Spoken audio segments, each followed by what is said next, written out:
मेरे प्यारे साथियों, आज की इस वीडियो में स्वागत है। आज बताएंगे क्लास 10th के एसएसटी के क्वेश्चन, जो कि बिहार बोर्ड के मॉडल पेपर से लिया गया क्वेश्चन है। ठीक है, ये क्वेश्चन आप पार्ट 2 होने जा रहा है।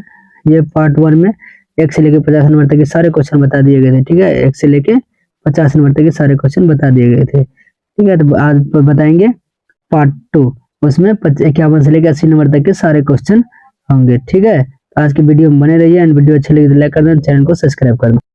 तो आज का पहला क्वेश्चन है कि कांडला विशेष आर्थिक क्षेत्र कहाँ स्थित है। तो कांडला जो है गुजरात में स्थित है। ठीक है, तो इसका right answer option number A हो जाएगा, गुजरात में स्थित है कांडला। ठीक है, एंड अगला क्वेश्चन है कि भारतीय डाक विभाग की स्थापना कब हुई। तो भारतीय डाक विभाग की स्थापना हुई थी 1854 ईस्वी में हुई थी। ठीक है, तो इसका right answer option number B हो जाएगा, 1854 ईस्वी में हुई थी।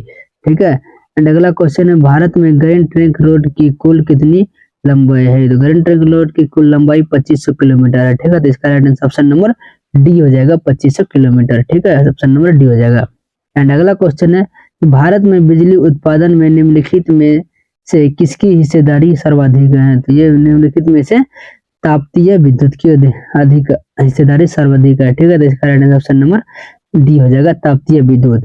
ठीक है, एंड अगला क्वेश्चन है पुराने जलोढ़ को किस नाम से जाना जाता है। तो पुराने जलोढ़ को जाना जाता है वो बांगर के नाम से जाना जाता है। ठीक है, तो इसका right answer option number B हो जाएगा, बांगर के नाम से जाना जाता है पुराने जलोढ़ को। ठीक है, एंड अगला क्वेश्चन है कि भारत में तांबा गलाने का पहला कारखाना कहाँ स्थापित हुआ था। तो भारत में तांबा गलाने का पहला कारखाना जो स्थापित हुआ था वो हुआ था घाटशिला में। ठीक है, इसका right answer option number B हो जाएगा, घाटशिला में तांबा जलाने का पहला कारखाना स्थापित हुआ था घाटशिला में। ठीक है, एंड अगला क्वेश्चन है काजू की खेती के लिए कौन सी मृदा उपयुक्त है। तो काजू की खेती के लिए जो है मृदा उपयुक्त है वो लेटेराइट मृदा उपयुक्त है। ठीक है, तो इसका राइट ऑप्शन नंबर बी हो जाएगा, लेटेराइट मृदा।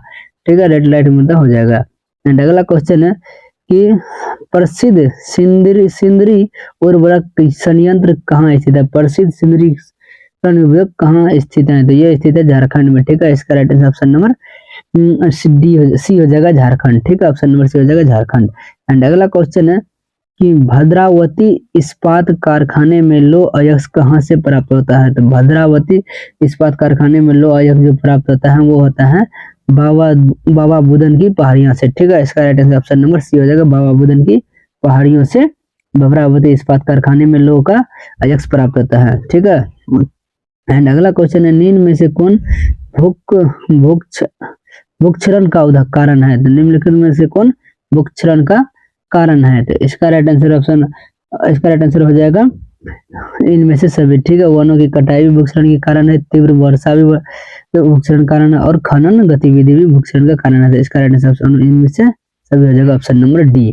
ठीक है, एंड अगला क्वेश्चन है कि मोनाजाइट्स किस राज्य में प्रचुरता से पाया जाता है। तो मोनाजाइट जो पाया जाता है वो केरल में प्रचुरता से पाया जाता है। ठीक है, तो इसका right answer option number B हो जाएगा, केरल में प्रचुरता से पाया जाता है।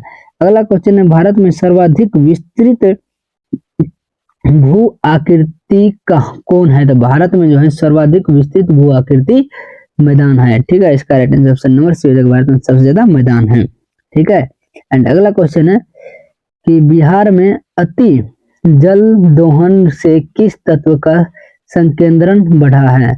बिहार में अति जल दोहन से किस तत्व का संकेंद्रण बढ़ा है। तो ये बढ़ा है आर्सेनिक का। ठीक है, इसका right answer option number B हो जाएगा, आर्सेनिक का संकेंद्रण बढ़ा है। ठीक है, ऑप्शन नंबर बी हो जाएगा, आर्सेनिक। ठीक है, एंड अगला क्वेश्चन है कांवर झील कहाँ स्थित है। तो कांवर झील जो है बेगूसराय में स्थित है। ठीक है, इसका right answer option number A हो जाएगा, बेगूसराय में स्थित है कांवर झील। ठीक है, एंड अगला क्वेश्चन है कि भारत में मैंग्रोव्स मुख्यतः कहाँ पाया जाता है। तो भारत में जो मैंग्रोव्स पाया जाता है वो पाया जाता है कहाँ पे, इनमें से 65 नंबर में है, इनमें से सुंदरवन में पाया जाता है। ठीक है, सुंदरवन में मैंग्रोव्स पाया जाता है। ऑप्शन नंबर बी हो जाएगा, सुंदरवन में मैंग्रोव्स पाया जाता है। ठीक है, सुंदरवन हो जाएगा, सुंदरवन में मैंग्रोव्स पाया जाता है।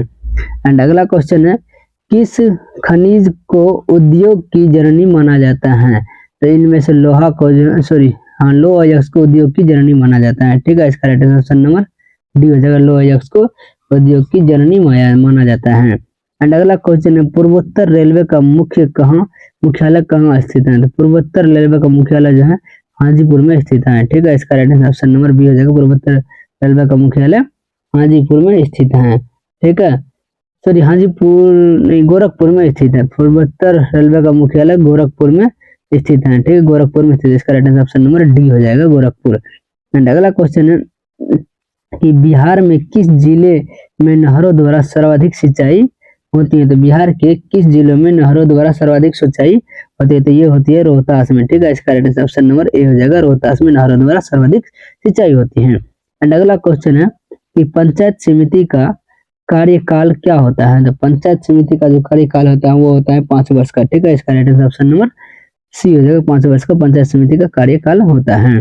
एंड अगला क्वेश्चन है कि नगर निकायों का संबंध किस सार्वजनिक संशोधन से होता है? तो नगर निकाय संबंध है सार्वजनिक संशोधन से, संवैधानिक संशोधन से होता है। तो ये होता है किससे? तो 74वें संवैधानिक संशोधन से होता है। ठीक है, तो इसका right answer option number D हो जाएगा, 74वें संविधान के संशोधन से। ठीक है, अगला क्वेश्चन है समवर्ती सूची पर किसे कानून बनाने का अधिकार होता है? तो समवर्ती सूची पर किसे कानून बनाने का अधिकार होता है? तो ये होता है राज्य सरकार, केंद्र सरकार, इनमें से दोनों को होता है। ठीक है, इसका right answer option number A और बी दोनों हो जाएगा, ऑप्शन नंबर सी हो जाएगा इसका राइट आंसर। ठीक है, एंड अगला क्वेश्चन है ग्राम पंचायत में निम्नलिखित में से किसके लिए स्थान आरक्षित है? तो ग्राम पंचायत में इनमें से जो है अनुसूचित जाति एवं जनजाति, पिछड़ा वर्ग, महिला, इनमें से तीनों का ये स्थित है। ठीक है, इसका right answer option number D हो जाएगा, इनमें से तीनों का आरक्षण स्थित है ग्राम पंचायत में। ठीक है, एंड अगला क्वेश्चन है निम्नलिखित में से कौन एक केंद्र शासित देश है? इनमें से केंद्र कौन सा एक केंद्र शासित देश है? इनमें से सॉरी प्रदेश है, तो ये जम्मू कश्मीर है। ठीक है, इसका right answer option number B हो जाएगा, ये जम्मू कश्मीर जो है केंद्र शासित प्रदेश है। ठीक है, एंड अगला क्वेश्चन है पंचायत समिति का प्रधान कौन होता है? तो पंचायत समिति का जो प्रधान होता है वो प्रमुख होता है। ठीक है, इसका right answer option number B हो जाएगा, पंचायत समिति का प्रधान प्रमुख होता है।